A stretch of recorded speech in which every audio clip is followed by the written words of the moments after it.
The mountain man waited for his mail-order bride. But then a Chinese woman twice his size appeared. Folks in town said he was mad to begin with, that no good would come from sending for a woman from the papers. But when she stepped off that coach, towering, silent, and not the bride he expected, everything changed. Some swore she was a ghost, others said she was a giant, but only Reuben Caldwell knew the truth, and he wasn't speaking. Why did she come? What was she running from? And what would two broken souls find in each other up on that mountain?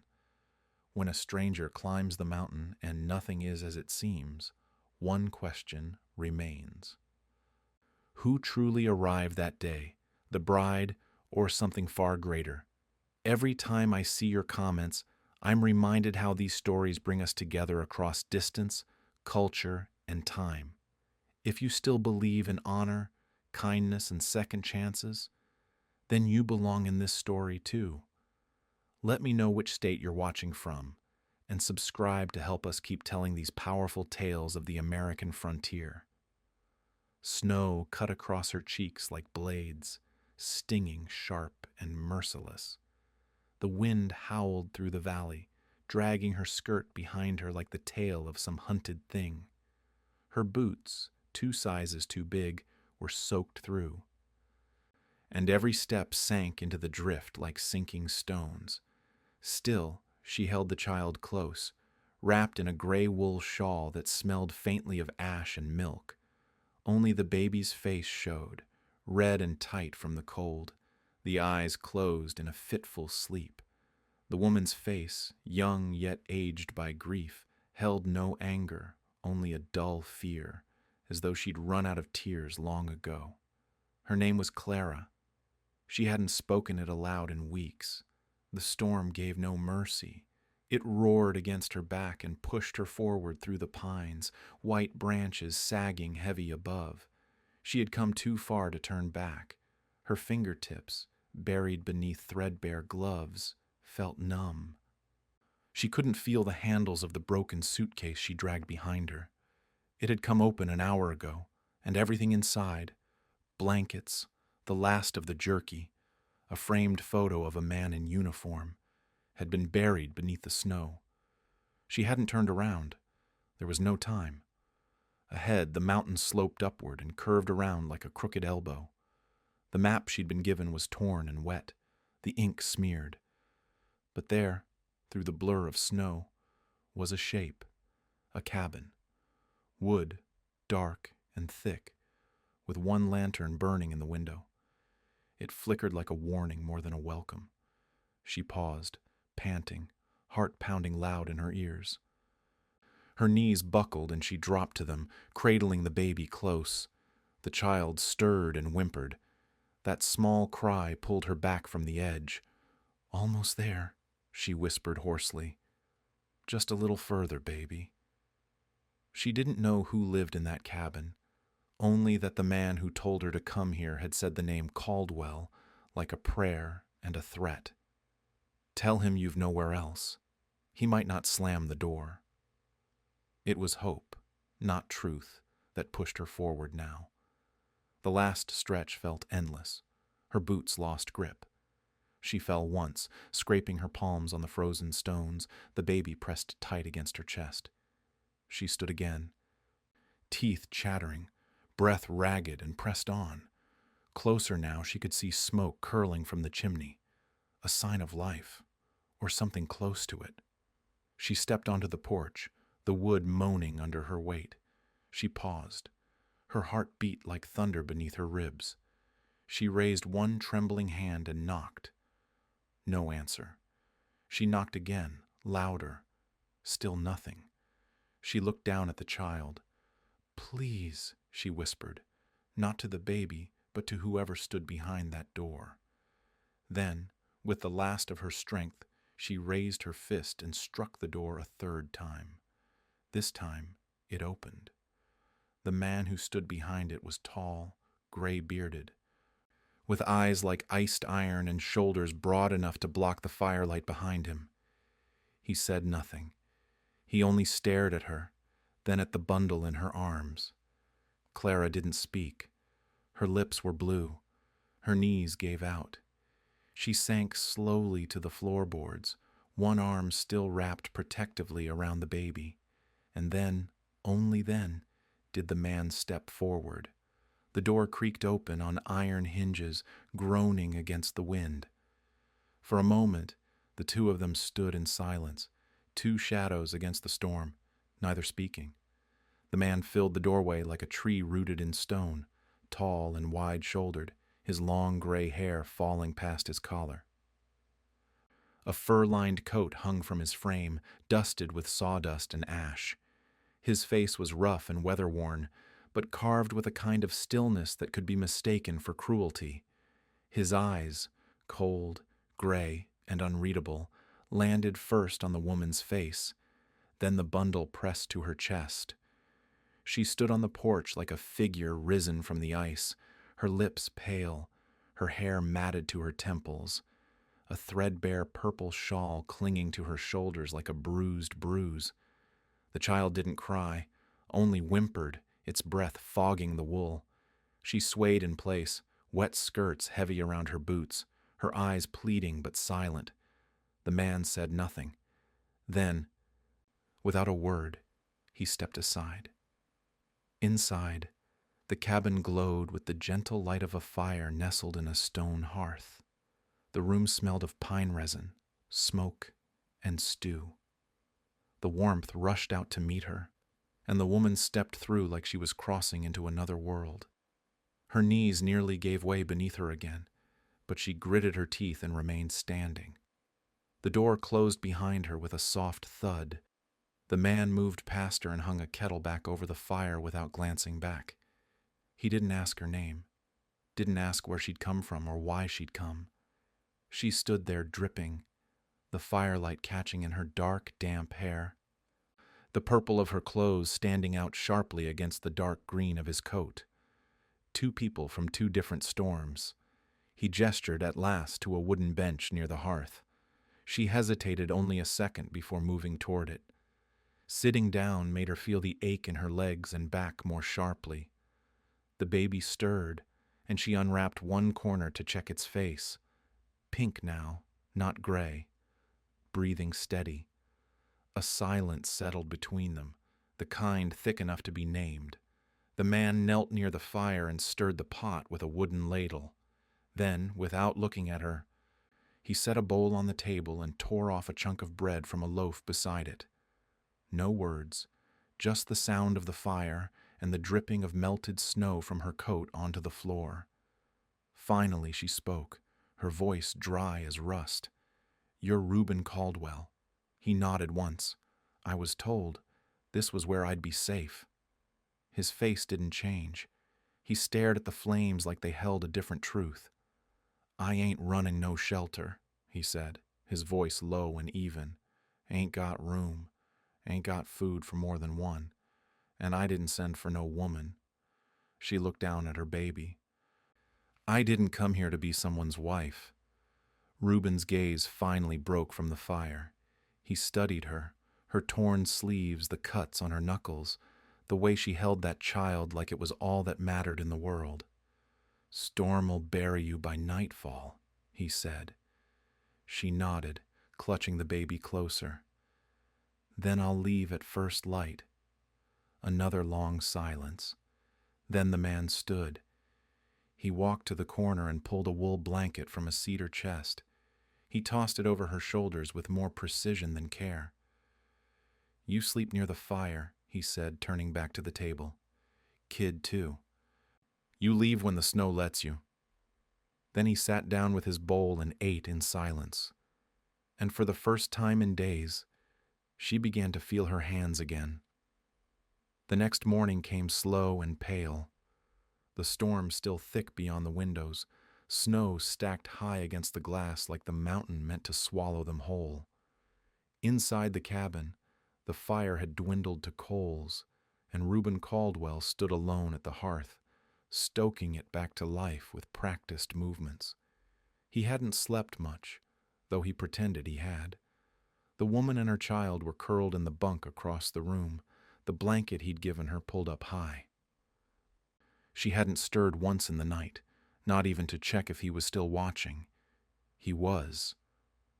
By mid-morning, when the snow showed no signs of stopping, she had risen, fed the baby with trembling fingers, and stood waiting by the table without a word.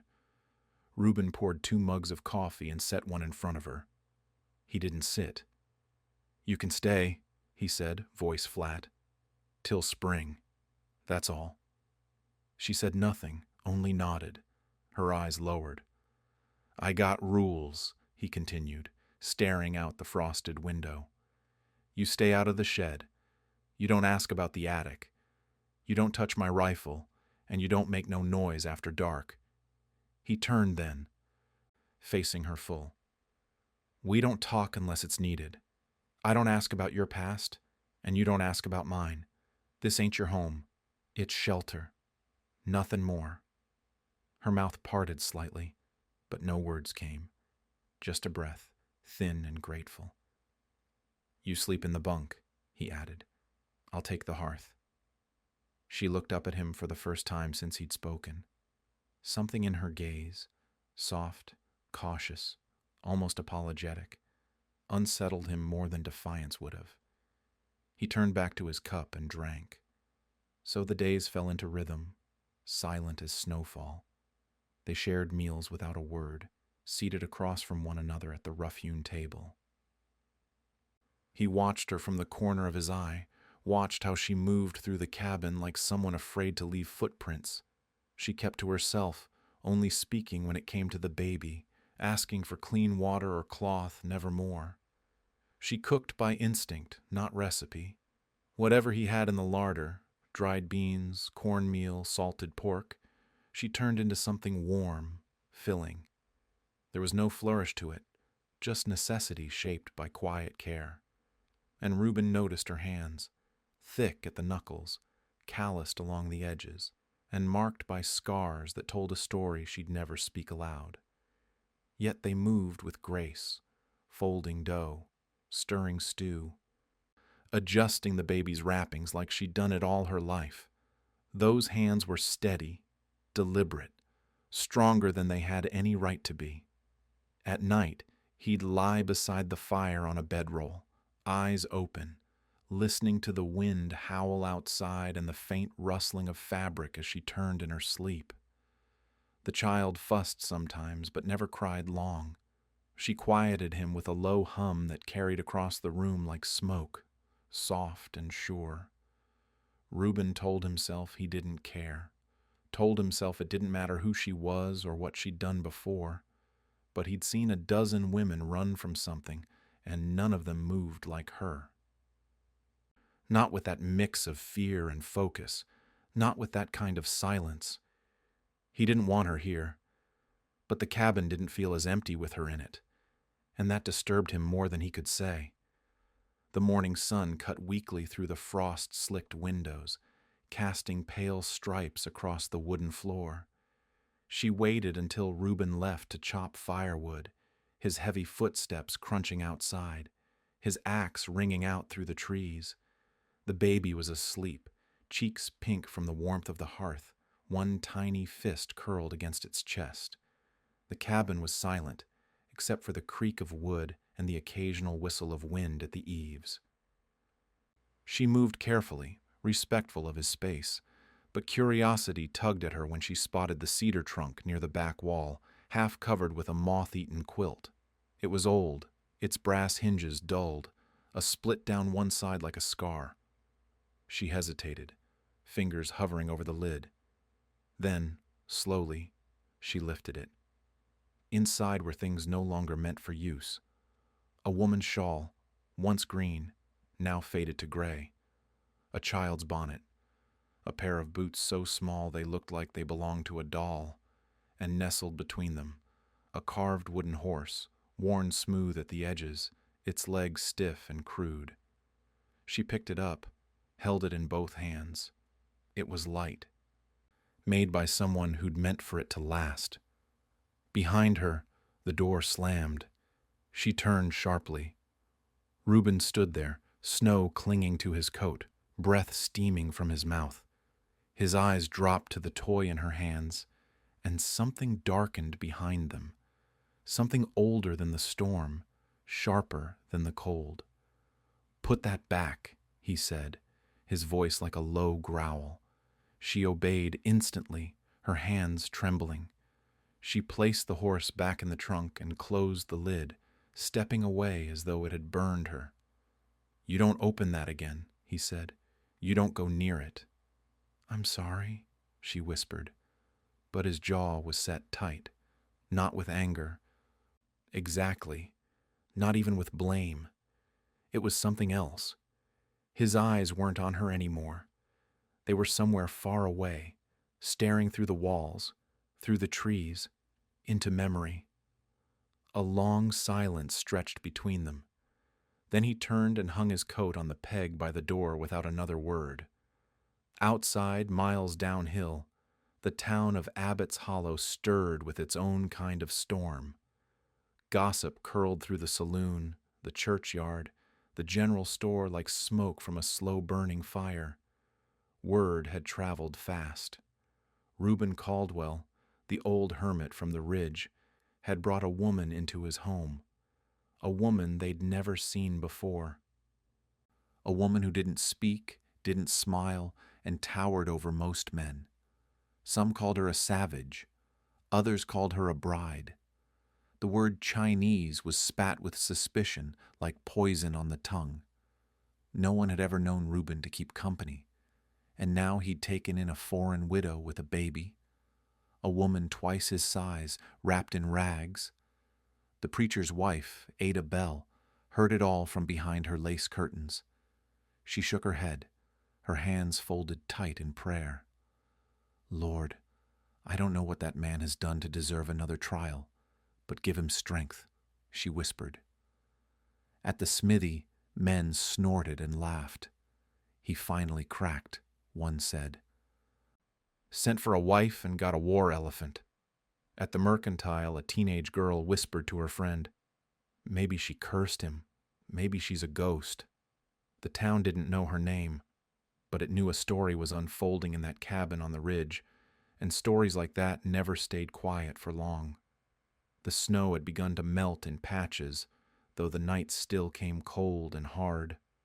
Ice clung to the eaves like brittle teeth, and the wind at dusk howled like it had business to finish. Reuben split logs behind the cabin, his shirt damp with sweat beneath his coat, breath puffing steady as a train engine. Inside, the child had been fussing on and off all afternoon, but the woman, still no name spoken, tended to it with quiet determination. She didn't whine, didn't ask for help. She simply did what needed doing. That evening, just as the last light fell behind the ridge, Reuben stood at the edge of the clearing with an armful of kindling when he saw something strange. A movement at the tree line, low, swift, and hungry. His eyes narrowed. Wolf.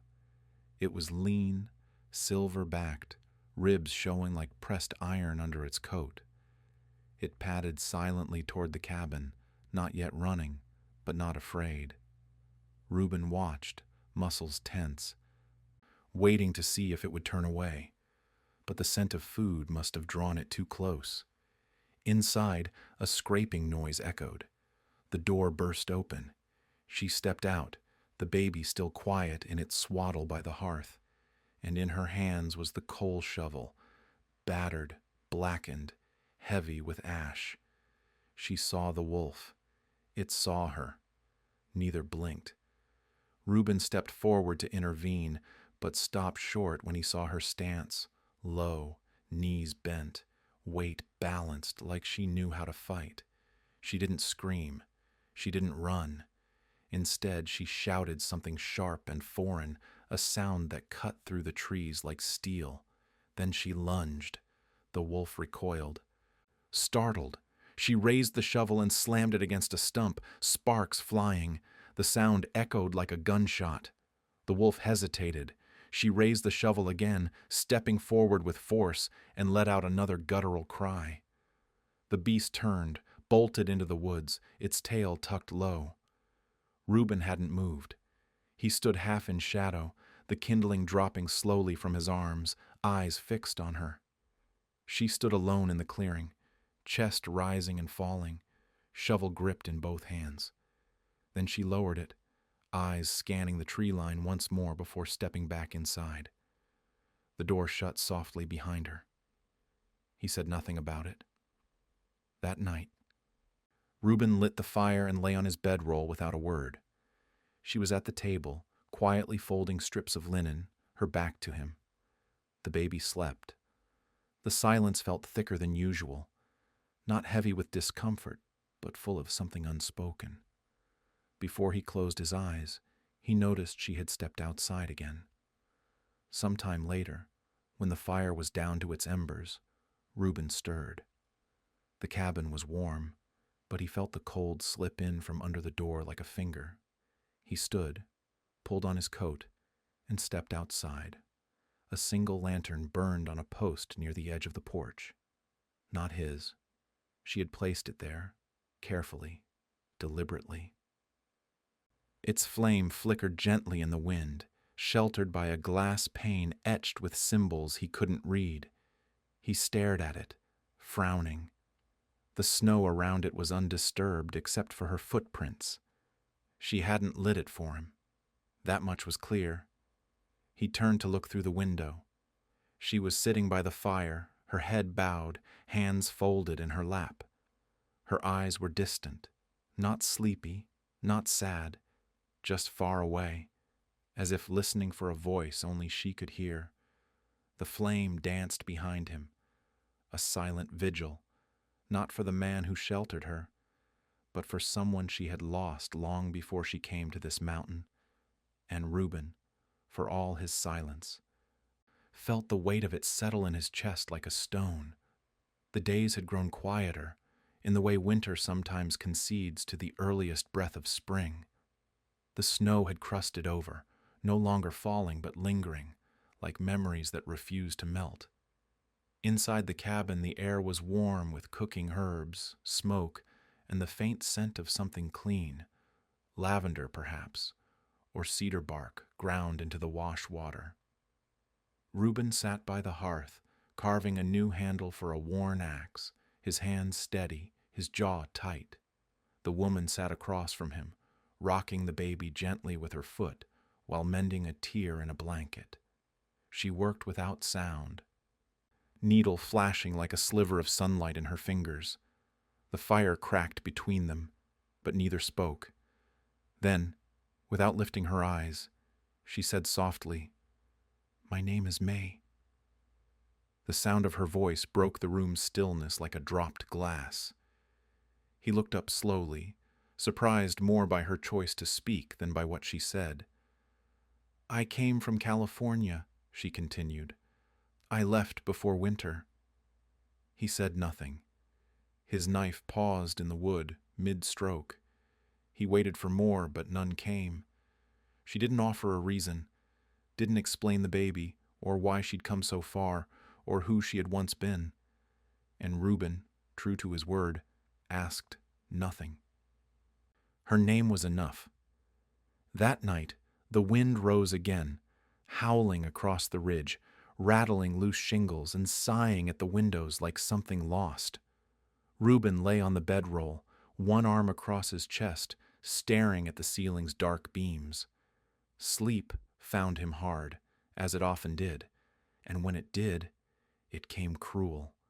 Flames licked the walls of his memory, red and violent. A small cabin, smaller than this one, engulfed in smoke. A woman's voice screaming from inside, a child's cry. His legs were trapped under timber, his hands bloodied, lungs filled with ash. He reached again and again, but the fire always won. He could still feel the heat on his face, the weight of failure in his arms. He woke with a gasp, breath sharp, shirt soaked in sweat. The fire in the hearth had burned low. The baby stirred in the bunk but didn't cry. He sat up, rubbed his face with both hands, and listened.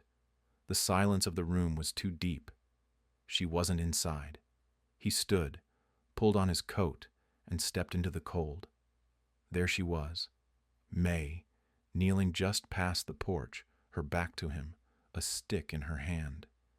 The moon was bright above, silvering the snowfield around her. She was drawing, slowly, purposefully, as if each line mattered. Reuben walked closer, his breath visible in the night air. In the snow, traced with sharp lines and careful curves, was the outline of a bird. Not any bird, but one rising, wings wide, neck curved like fire rising from ash. "A phoenix," he said quietly. Mei didn't look at him. "In my village," she said, "they say it's a sign of rebirth, of something burned that comes back again." Reuben stared at the drawing, the bird's wings stretched wide, fierce and elegant. "I don't believe in signs," he muttered. Mei nodded, her voice low. "I don't believe in much, but I draw it anyway." He watched her stand, brush the snow from her skirt, and return inside without another word. He remained a moment longer, looking down at the bird in the snow, a creature that rose from fire. Then he turned and followed her in, the cold clinging to his skin like memory. The morning came with a hush, the sky overcast but calm, the trees still under a thick coat of snow. The baby was asleep in the crook of a wool blanket, cheeks round and warm, and Mei stood by the table kneading dough with slow, deliberate strength. Reuben sat nearby, sharpening his hunting knife, his eyes drifting now and then to her hands, always her hands, scarred and sure, never trembling, never still for long. He didn't ask what she'd drawn in the snow the night before. He hadn't spoken of dreams or fire, and she hadn't spoken of California again. The hours passed in silence, broken only by the rhythm of work. He went to bring in dry kindling from the back room, and as he reached for the bundle of twigs stacked near the door, he knocked loose an old biscuit tin tucked between two beams. It clattered open, sending its contents scattering across the floor. Papers, most yellowed and useless. But one letter, clean, folded in crisp thirds, slipped out and landed face up. His name was written on it, Reuben Caldwell, but not in his hand.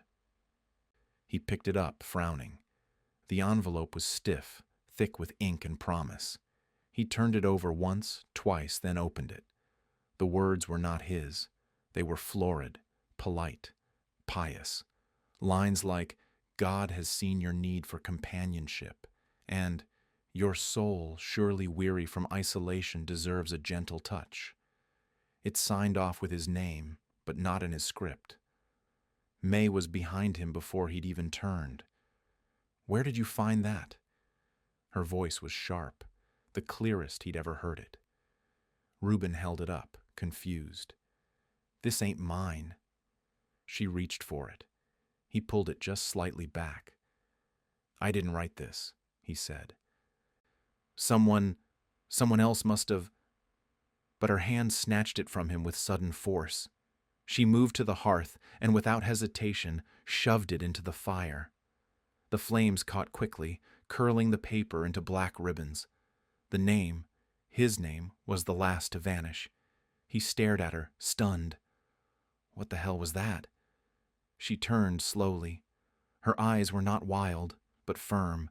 There was no panic in her movements, only finality.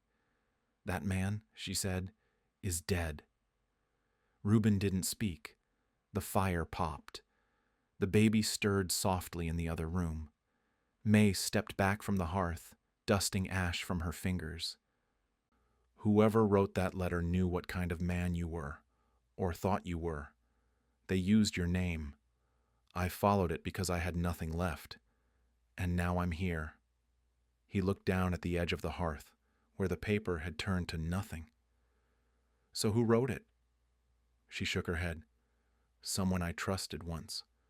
A woman who prayed with folded hands and lied with her eyes." Reuben's jaw tightened. "And she sent you here?" "She sent me away, said it was for mercy. Said you were a good man. Said maybe you'd take in a sinner who knew how to sew and stay quiet. The room fell silent again, except for the soft crackle of the fire and the ticking of the old wall clock. I didn't ask for anyone, Reuben said. I didn't ask to be sent, she replied. He looked at her, truly looked, at the straightness of her back, the steadiness in her eyes, the flame's reflection dancing in her face like something both sacred and shattered. Then he said nothing. There were questions still between them, but none with safe answers. And in the hearth, the letter's ashes turned to dust, scattered by the breath of a woman who had survived far worse than lies. The storm came fast, the sky turning to lead before noon. Reuben could smell it before it arrived, that peculiar cold scent of snow riding in heavy behind the wind. By dusk, the ridge was swallowed whole. Snow beat against the windows like fists, and the trees bent low under its weight. It howled across the clearing, piling fast, deeper than he'd seen in years. The kind of storm that closed off the mountain, cut the world in two, those above it and those buried within it. Inside the cabin, the fire glowed steady, but Mei sat pale at the table, her lips cracked, her movements slow.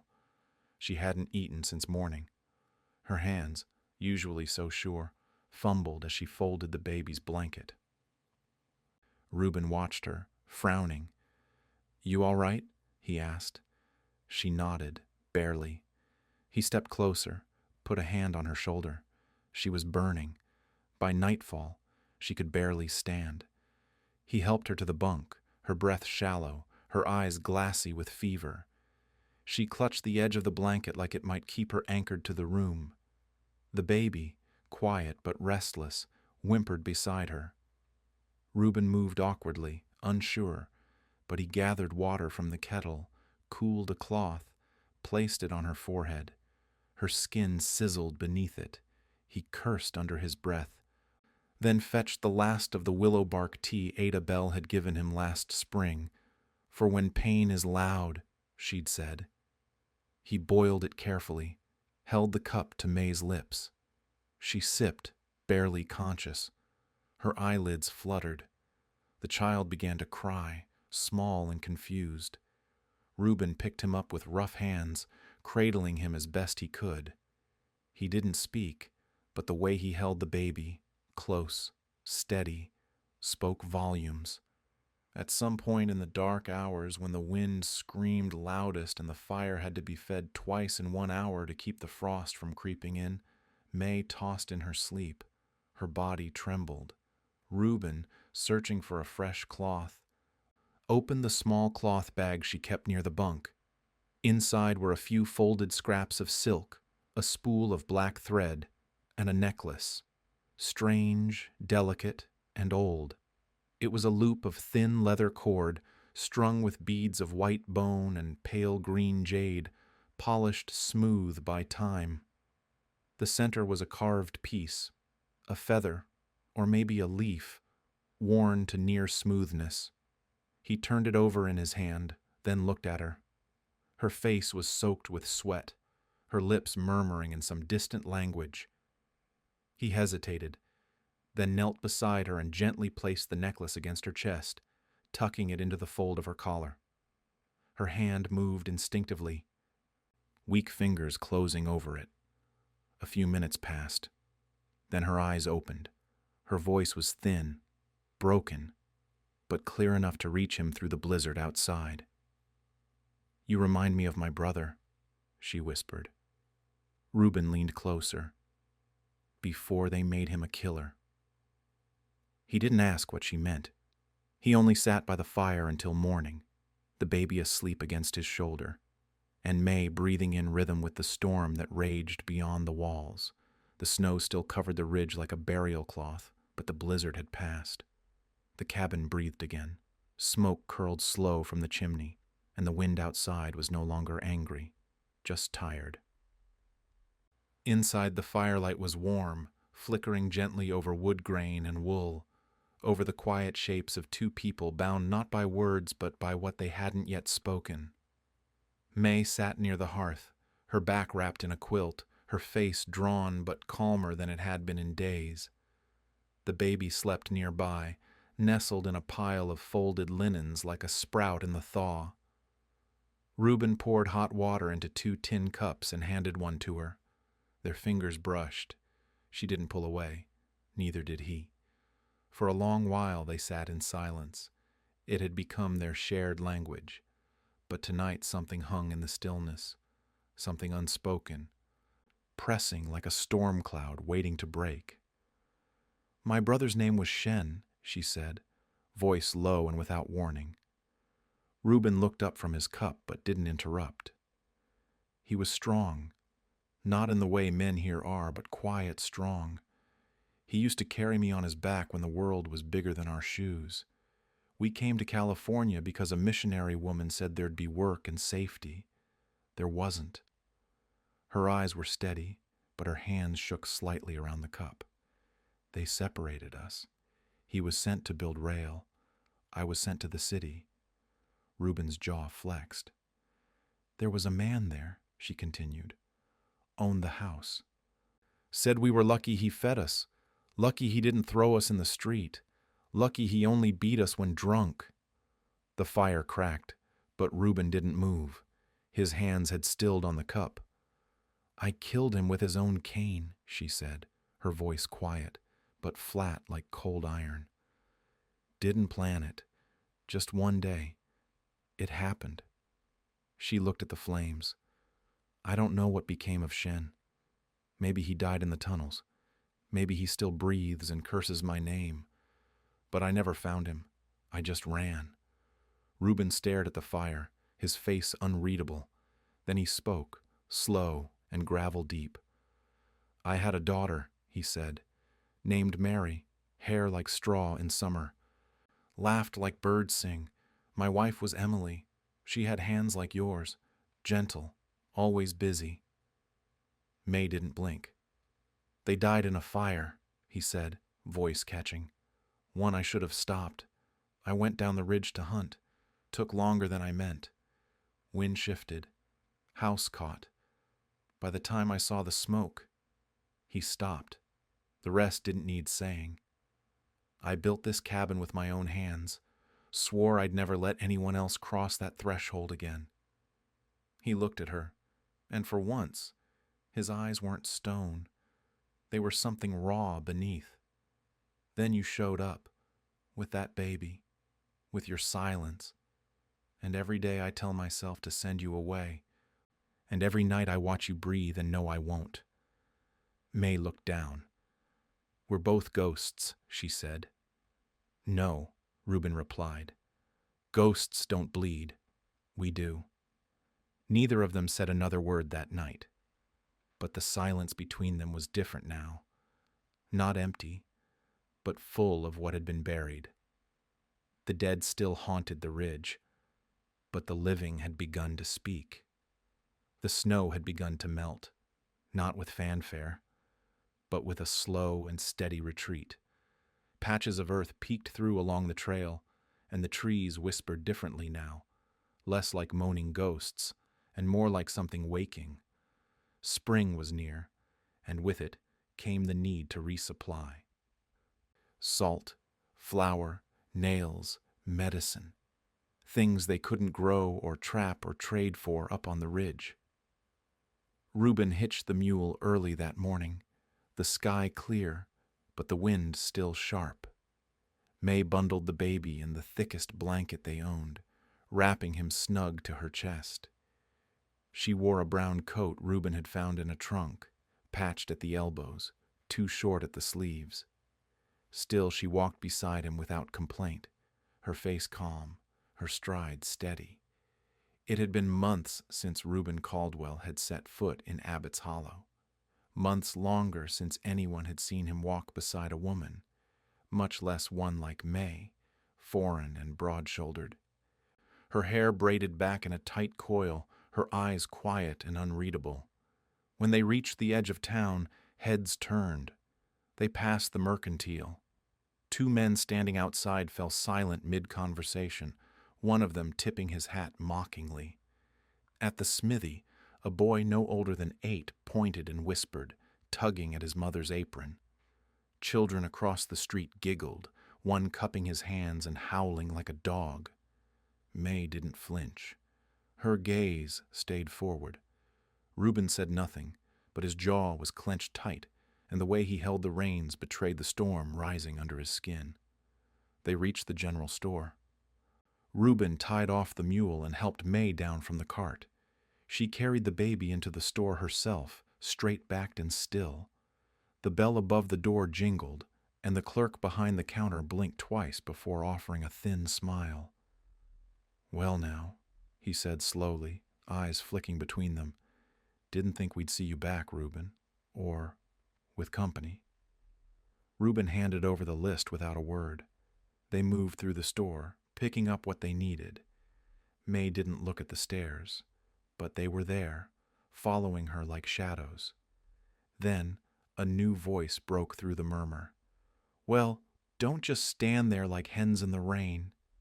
Mrs. Ada Bell stepped forward from behind a stack of sugar sacks, her gray hair pinned neat beneath her bonnet, her eyes sharp but warm. She approached Mei without hesitation, stopping only a step away. "I'm Ada," she said, her voice steady, "and you must be the woman with courage enough to live on that ridge with him." Mei blinked, unsure. Then slowly she extended her hand. Ada took it without pause, squeezing gently. "You're welcome here," she said. "Don't let these frozen folk make you think otherwise." Mei's lips parted. Her voice came out halting, thick with effort. "Thank you." Ada smiled wide, as if the sun had come early. "I hope we'll be seeing more of you," she said. "Lord knows the town could use more women like you." The room stayed silent. No one dared laugh now. Reuben watched the exchange, his fingers resting lightly on the edge of the counter. He didn't smile, but a tightness in his shoulders seemed to ease. They left with their supplies, the mule cart full, the baby quiet, and the footprints they left behind in the muddy street deeper than any had expected. Not all the town had turned its back, and sometimes one hand extended is enough to turn the tide. The stagecoach rattled into Abbott's Hollow under a sky smeared with gray. The clouds low and heavy like they meant to press the whole town into silence. Dust rose in plumes as the wheels stopped in front of the saloon, and from inside stepped a man too clean for the valley, his boots polished, his coat long and black, his hat stiff and new. He carried no luggage, just a leather case tucked tight under one arm, and a look on his face like the world owed him more than it ever gave. His name was Mr. Aldous Carlyle, and the town would not forget him. By noon he was already seated at the mayor's table in the back room of the Mercantile, pouring words like oil into the ears of men who liked the sound of progress more than the feel of soil in their hands. He spoke of tracks and money, of maps and deeds. He spoke of a route more efficient and inevitable growth.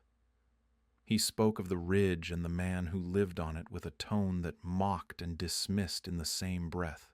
Reuben Caldwell, the one man who hadn't signed. "He's squatting on valuable land," Carlyle said, sipping coffee he hadn't paid for. "And he's not even using it. The company needs that stretch. The rock shelf's stable. The grade's perfect. We'll pay him, of course. But one way or another, that ridge is going to carry iron."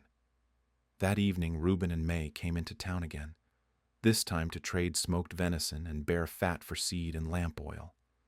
The baby was slung against Mei's back in a wrap of patched linen, his little head resting against her shoulder. They moved with quiet purpose, not as strangers anymore, but as something closer to kin. The townsfolk watched them like dogs watch the sky before a storm. Carlyle found them near the well, where Reuben was tying down a sack of oats in the cart. "You Caldwell?" he asked, his voice smooth but loud.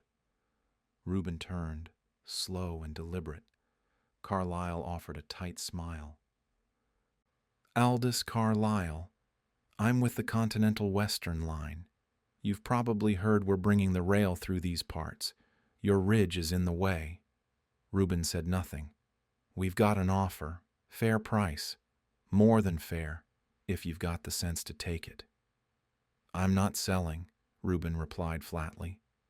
Carlyle laughed, short and sharp. Everyone's got a price, friend.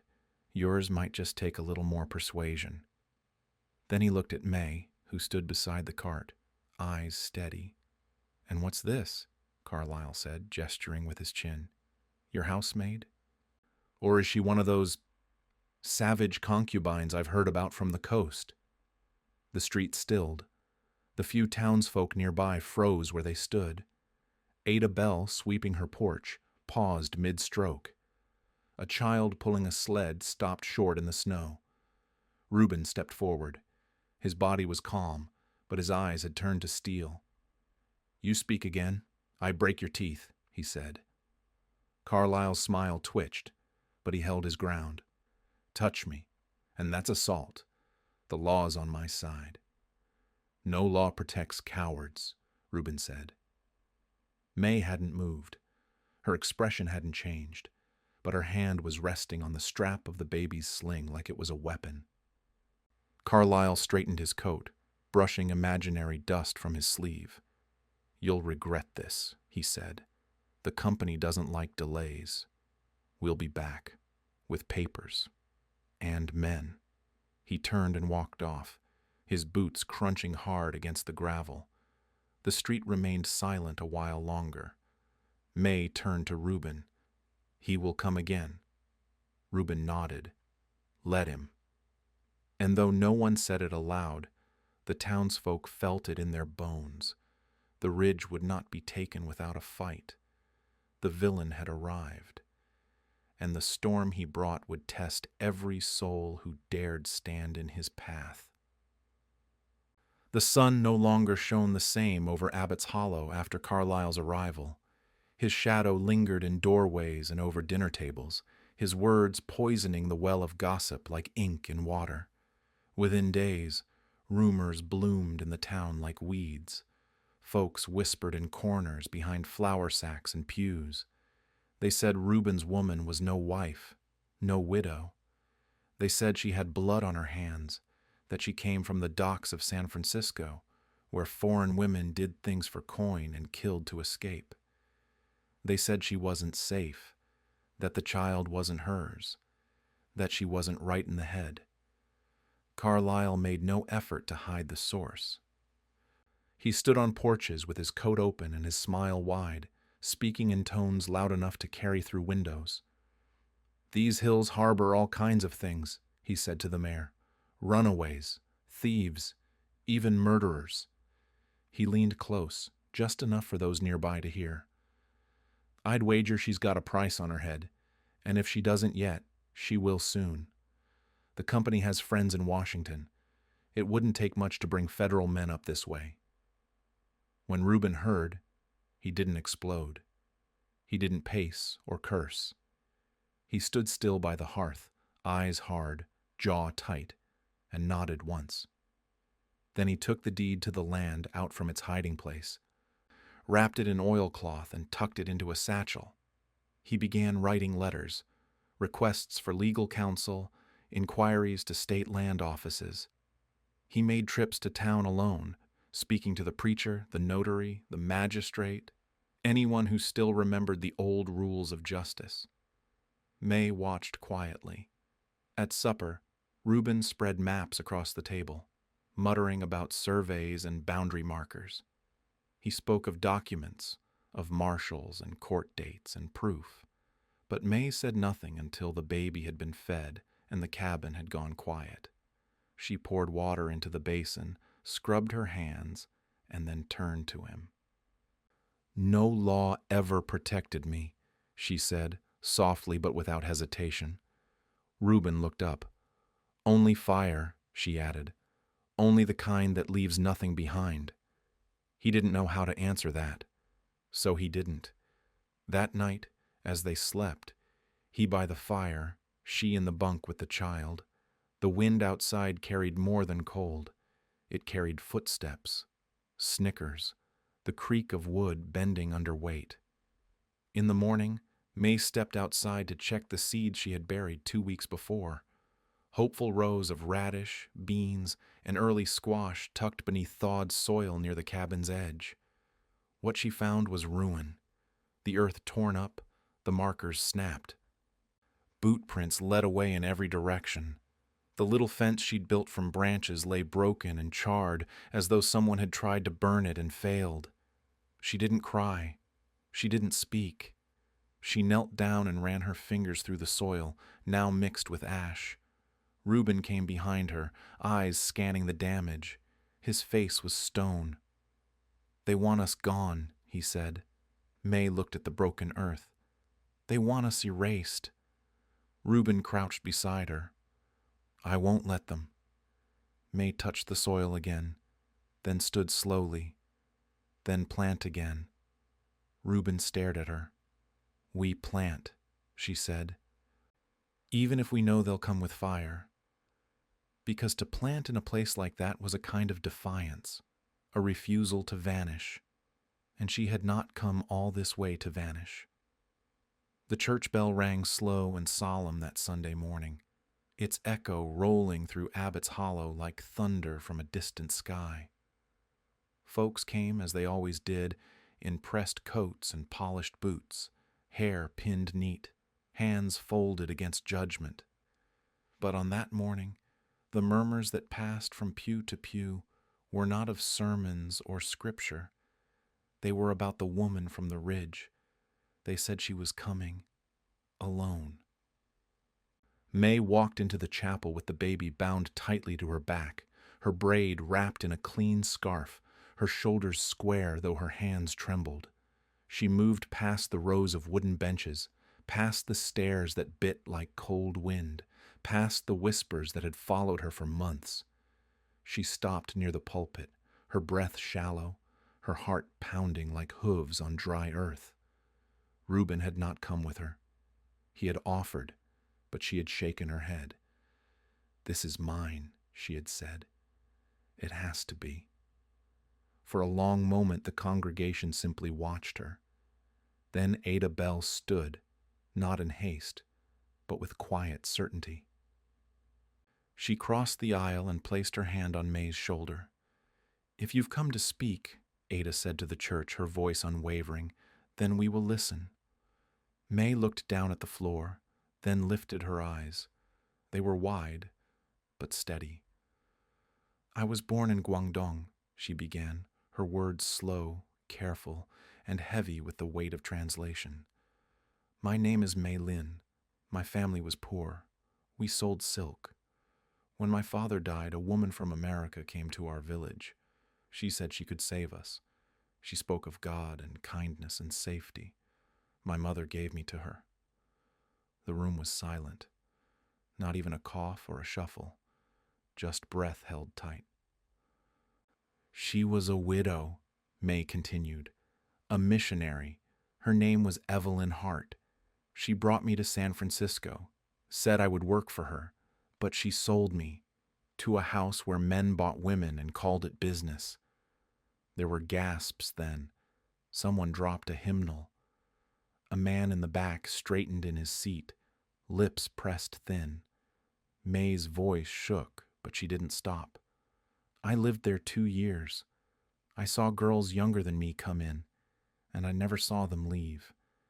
I escaped after I killed the man who locked the doors. I don't regret it. I found the woman, Evelyn, again. She said she was sorry, said she would help. She gave me a letter. A letter with a name, Reuben Caldwell. She said he would not turn me away."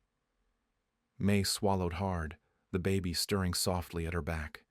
"I walked for miles, through ice and snow. I didn't come for charity. I didn't come for pity. I came because I believed a good man might still exist in this country." She lowered her head for a moment, then looked up once more. "I am not what you say I am. I am not a curse. I am not a harlot. I am not a thief. Ada stepped forward again, facing the pews. She has spoken, Ada said. Now it's time we decide what kind of town we want to be. There was a long pause.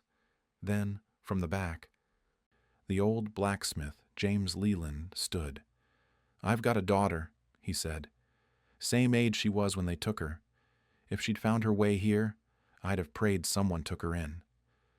A woman near the front stood next, then a school teacher, then a farmer. One by one voices rose, not in protest, but in quiet, solemn alignment.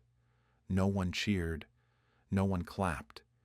But when Mei turned to leave, the aisle cleared for her like parting waters. The town had listened, and for the first time it believed. The morning came heavy with cloud. The sky bruised purple at the edges, as if the earth itself held its breath.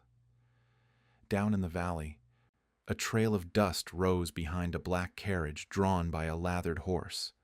Carlyle sat stiffly inside, his coat crisp, his mouth set in a sneer.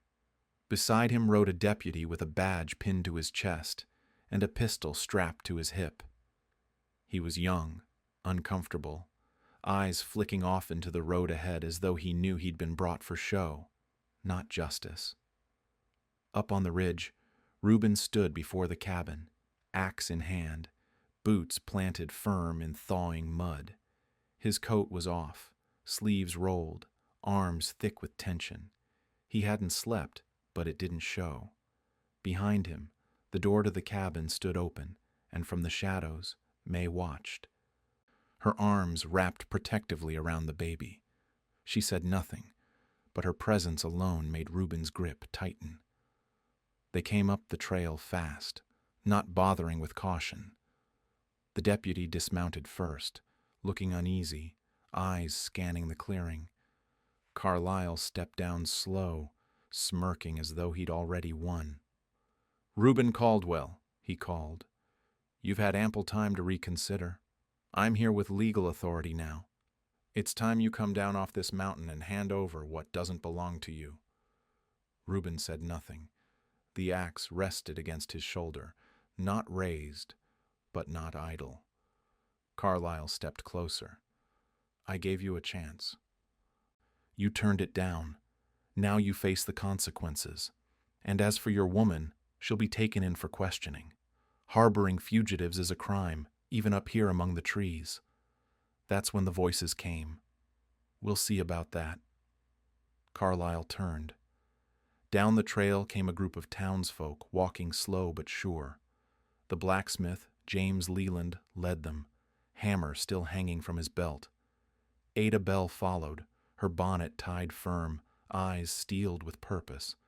Behind them came the preacher, a pair of ranch hands, the school teacher, and even children, some no older than 10, carrying signs carved crudely from scrap wood. Carlyle's smirk faltered. We stand with them, Ada said, stepping forward. This land belongs to Reuben Caldwell. Always has. You've no right, Carlyle began, but Mei was already stepping forward, her coat pulled tight, a folded letter in her hand. She passed it to the deputy. It's signed by Judge Harris, she said, voice steady. Dated 5 years past. It confirms Reuben's legal claim to the ridge and all surrounding acres. It was filed in Denver. You'll find the seal intact. The deputy opened it, eyes scanning the page. His brow furrowed. He looked to Carlyle. She's right, he muttered. This is legitimate. Judge Harris retired last year, but his word still stands. Carlyle's face turned red, then pale. This isn't over, he snapped. The company will hear of this. Reuben stepped forward. You bring another man up this mountain, he said quietly. You best come without a badge, or a name you want remembered. Carlyle backed away. The deputy turned and followed. By the time the carriage rolled away, not a word had been spoken among the crowd. But when Reuben turned to Mei, her hand still holding the empty fold where the letter had been, there was a quiet knowing between them. They hadn't just defended land, They had claimed something far rarer, a place, a name. And for the first time in years, Reuben Caldwell was not alone. Carlyle returned before the sun had time to dry the dew from the grass, riding hard with 2 men in tow, one a hired gun with a scar along his cheek, the other a new deputy with no badge, only a pistol, and the kind of nervous glance that showed he didn't know what side he was on. The wagon they rode in was meant to haul more than goods. It rattled with chains and shackles. He wasn't bluffing this time. Reuben stood at the cabin door, axe resting across his shoulder, eyes narrow. Mei was beside him, the baby strapped to her chest. She didn't flinch. Not anymore. Carlyle climbed down like a man who already owned the ground. He barely gave Reuben a glance. His eyes locked on Mei. His voice curled with venom. "I warned you," he said. "You should have run. But you're just like the rest of your kind, too proud to know when you're beaten." Reuben stepped forward. "You got no law behind you, just dogs." Carlyle smirked. "I don't need law when the land's already bought out from under you. And that woman, she's a stain on this valley. I'll drag her down the mountain myself." Then, in a blink, he lunged. He grabbed for Mei's arm, his hand like iron, yanking her forward so fast the baby cried out. But she didn't fall. She twisted, pushing the child behind her, planting her feet with the balance of someone who'd survived worse. And then Reuben moved. The axe dropped from his hand, forgotten. His fist met Carlyle's jaw with a crack like thunder. The man staggered, blood already at the corner of his mouth. He rushed again, but Reuben was ready. The 2 men collided, fists flying, boots scraping in the dirt, the sound of knuckles meeting flesh echoing through the trees. The hired gun stepped forward, but the new deputy raised a hand, unsure. "This ain't what I signed on for," he said. Carlyle swung wild, catching Reuben across the side, but Reuben didn't fall. He drove his shoulder forward, knocking the smaller man to the ground, and stood over him, chest heaving, fists still clenched. "Enough," Mei said, her voice cutting through the chaos like steel. Reuben stepped back, letting the man crawl through the mud. Carlyle spit blood and curses, but he didn't rise again. The deputy finally moved, pulling a length of rope from the wagon. "He's done," he muttered. "By the time we're back to town, this'll be over." Reuben didn't watch them go. His eyes were on Mei. She stood tall, her hands on the baby's wrap, her face unreadable, but there was something in her eyes that hadn't been there before. Trust, maybe, or something deeper. Reuben turned back to the cabin, his hand brushing hers as they passed. Later, as the fire burned in the hearth, he sat with the child in his arms, rocking slow, while Mei mended a torn sleeve beside him.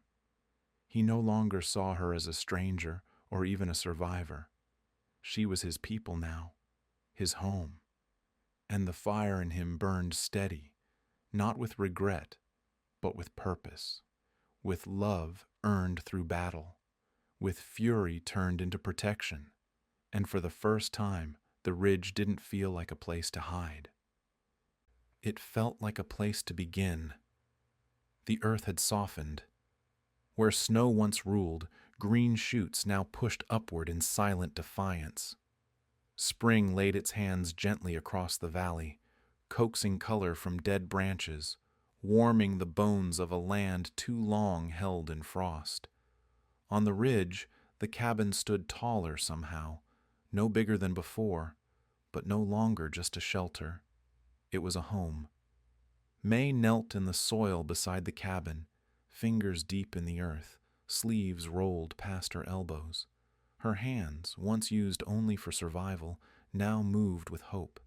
She had replanted the rows that had been torn up by cruelty: radish, squash, early greens.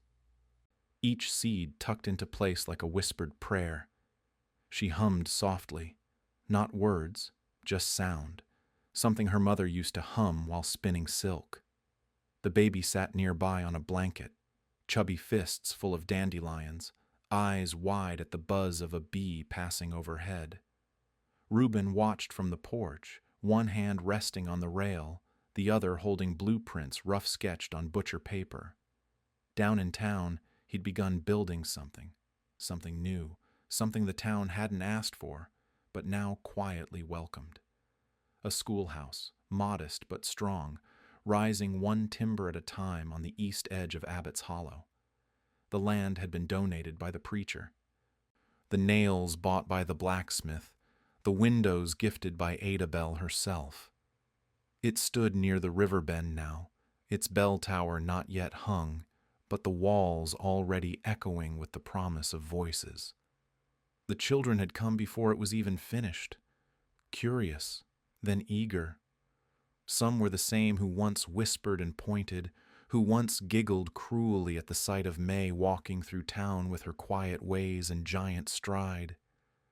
But children change when truth is given room to breathe. Reuben had seen it.